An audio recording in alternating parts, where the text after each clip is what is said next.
આજે હું અહીંયા ચોકલેટ કોલ્ડ કોફીની રેસીપી બતાવીશ. એના માટે મેં અહીંયા ગ્લાસને પહેલેથી ગાર્નિશ કરીને રાખ્યો છે અને આ મારી પાસે ચોકલેટ છે, એને મેં છીણીને રાખી હતી, તો એની અંદર આવી રીતે ટીપ કરી દઈશું.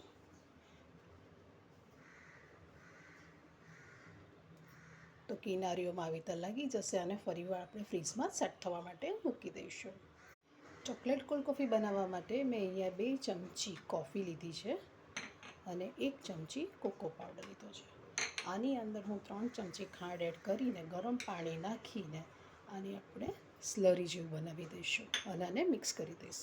અહીંયા મેં મિક્સર જાર લીધું છે. આ જે આપણે સ્લરી બનાવીને રેડી રાખી છે એ બધું મિક્સ કરી દઈશું. આની અંદર 1 ગ્લાસ ઠંડુ દૂધ લઉં છું, એ એડ કરું છું.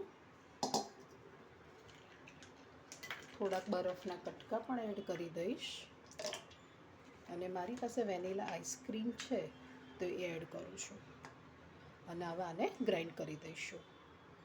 આની અંદર 1 ચમચી મિલ્ક પાવડર પણ એડ કરવાનો, તો ટેસ્ટ બહુ સરસ આવશે, બહાર જેવો જ આવશે, ક્રીમી અને ટેસ્ટી. અને હવે આપણે આને ગ્રાઇન્ડ કરી દઈશું. આની અંદર ચોકલેટી બનાવવા માટે હું હર્શીઝ પણ એડ કરીશ. હું ભૂલી ગઈ હતી, તો 1 ચમચી જેટલી હર્શીઝ પણ એડ કરી દઈશું અને ફરીવાર ગ્રાઇન્ડ કરી દઈશું.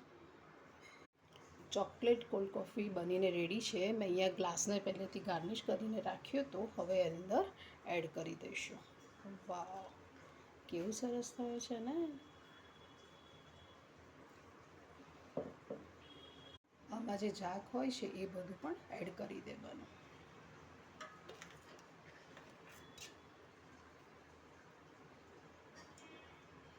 જો જાગવાળી કોલ્ડ કોફી કેવી સરસ છે, ચોકલેટી. અને આને મેં જે ચોકલેટ છીણીને રાખી હતી એનેથી હું ગાર્નિશ કરીશ અને આની પર થોડીક હર્શીઝથી પણ ગાર્નિશ કરીશ. બહાર મળે છે ને આવી, તો આપણે ઘરે જ બનાવીને કેમ ના પીએ આવી રીતે બનાવીને. તો તમને મારી આ રેસીપી કેવી લાગી? જો સારી લાગી હોય તો લાઈક કરજો, કમેન્ટ કરજો, શેર કરજો. Thank you for watching.